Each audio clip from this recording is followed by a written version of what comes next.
NT Ramarao గారు ఒక చరిత్ర, తెలుగుదేశం పార్టీ ఒక చరిత్ర. ఎన్టీఆర్ ఆశయాలు శాశ్వతంగా ఉంటాయి.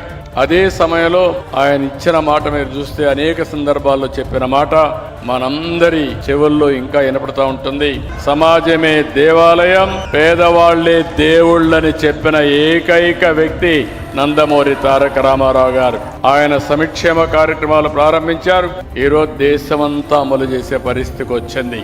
ఆయన నదుల అనుసంధానానికి శ్రీకారం చుట్టారు. ఈరోజు దేశం మొత్తం నదుల అనుసంధానం జరిగే పరిస్థితి వచ్చింది. ఆయన ఆ రోజు ఆడబిడ్డలకు ఆస్తిలో హక్కు ఇచ్చారు. ఈరోజు స్త్రీ శక్తి ద్వారా మా ఆడబిడ్డలకి ఉచిత ప్రయాణ సౌకర్యం కూడా మనం కల్పించుకున్నాం.